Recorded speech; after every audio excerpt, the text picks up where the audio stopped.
Forex trading में currency pair कब bye या सेल करना चाहिए, तो आज हम समझेंगे कि कब करेंसी पेयर को कब बाय और सेल करना चाहिए। तो आइए चलते हैं हम अपने स्क्रीन पे बिल्कुल ज़्यादा टाइम बर्बाद करते हुए, बट इस चैनल को सब्सक्राइब ज़रूर कर दीजिएगा।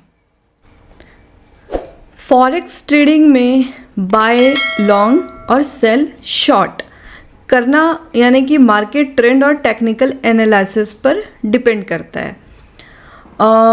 When to buy a currency pair,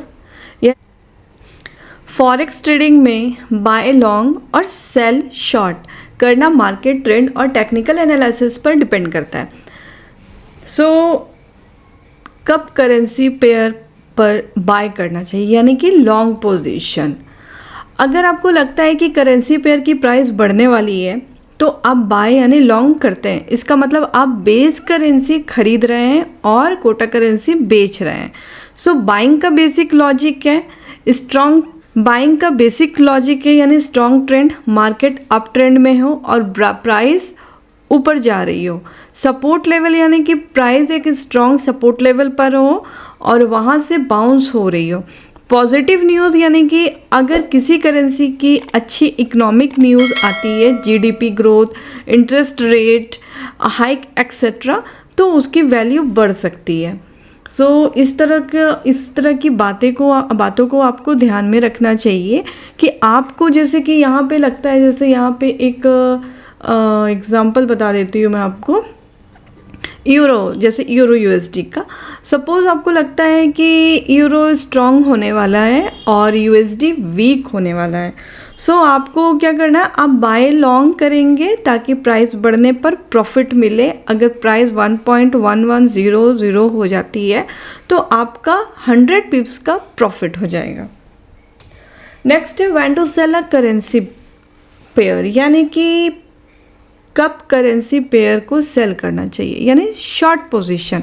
अगर आपको लगता है कि करेंसी पेयर की प्राइस गिरने वाली है तो आप सेल शॉर्ट यानी करते हैं। इसका मतलब आप बेस करेंसी बेच रहे हैं और कोटा करेंसी खरीद रहे हैं।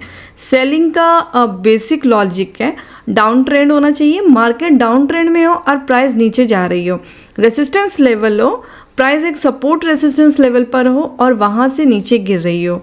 नेगेटिव न्यूज़ यानी अगर किसी करेंसी के नेगेटिव इकोनॉमिक्स न्यूज़ आती है या इंटरेस्ट रेट या फिर कोई पॉलिटिकल इस तरह से कोई भी, तो उसकी वैल्यू गिर सकती है।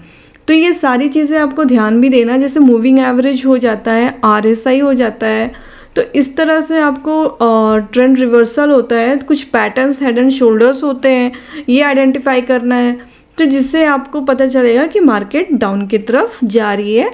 तो इस तरह वहाँ पे आपको फिर सेल करना है। अच्छा, एक और बात बता देती हूँ मैं, बाय या सेल डिसीजन के लिए इम्पॉर्टेंट इंडिकेटर्स जो होते हैं, ट्रेंड एनालिसिस, जो मार्केट का ट्रेंड अप ट्रेंड हो या डाउन ट्रेंड हो, तो उसको आपको समझना है। Support and resistance important level पे प्राइस एक्शन देखना है।